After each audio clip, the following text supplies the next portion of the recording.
It's time to return this channel to its psychopath roots, where I casually advocate ideas normal people consider to be psychopath ideas, like legalizing death threats. Isn't it interesting how the Constitution seems to grant you inalienable rights, except it doesn't give you the aspects of those rights that are truly important and in which real power resides? Without the ability to make death threats, your freedom of speech is useless.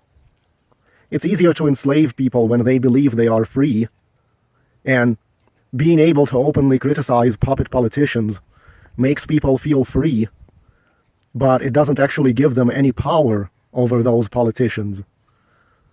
If you are going to have a puppet show government where elections are all theater and political discourse is all theater, and none of the politics are reflecting what's going on in reality, then you have full-on despotism going on, disguised as democracy.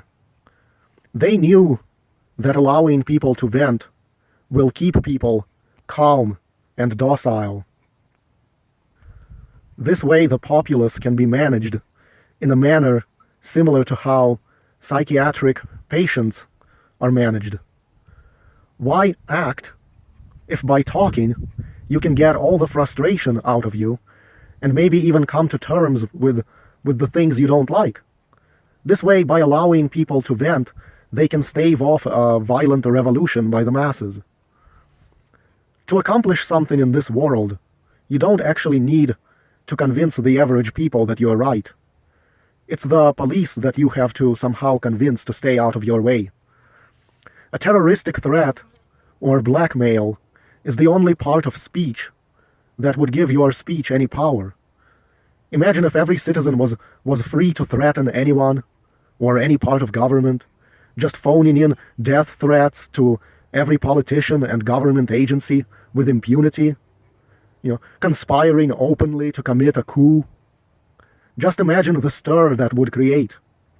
People could easily take control of YouTube just by threatening the moderators, so they get scared and quit their jobs, and then the people could own YouTube and run it without any community guidelines.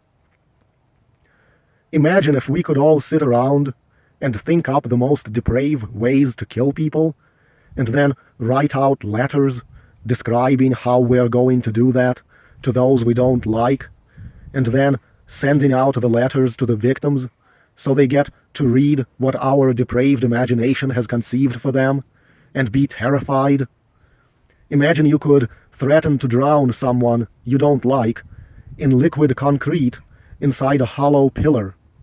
Then you actually build the pillar and you attach a pair of shackles inside. And you are allowed to document the process on video, and then you publish a video saying that all you have to do now is kidnap the victim that you hate and put them inside the pillar and dump wet concrete on them. And what if there was no law to stop such a speech? Look at the power we'd all have over each other. People could go on YouTube and shake and brandish weapons and threaten whoever they don't like, whoever has crossed them, making gun-buying vlogs where they tell how they're buying the gun to go kill so-and-so.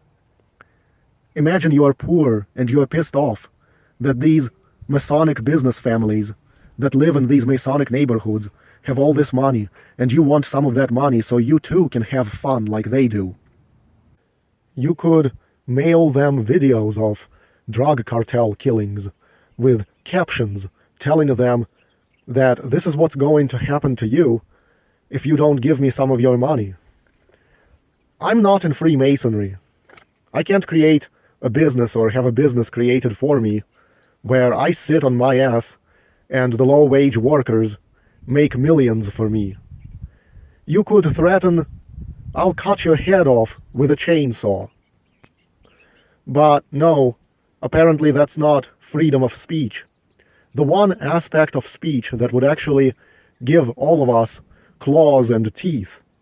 Instead, all you can do is insult politicians and insult the government, as if that does something, when it does absolutely nothing. As you can see, these elites will insult their own selves in your place. Like in South Park, for instance, where Hillary Clinton is called turd sandwich. So you can call your politician a turd sandwich without consequence. But what freedom does that actually give you? Wouldn't you have more power if you had the freedom to graphically describe how you're going to drown them in wet concrete to cause them to run for the hills? It's like having the right to bear arms and yet having all these restrictions, like needing to get a permit and registering your gun.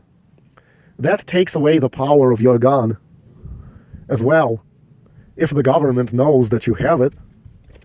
What about the Fourth Amendment regarding privacy?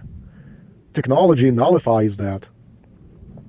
If you have cameras everywhere and smart speakers listening to everything, the government can see inside your house. It's so nice to have rights, but not actually have the aspects of those rights that would give you any actual power. Freedom of speech without freedom to make death threats is like having a knife that's got a handle and a blade, except the blade resembles a spoon without an edge or a point.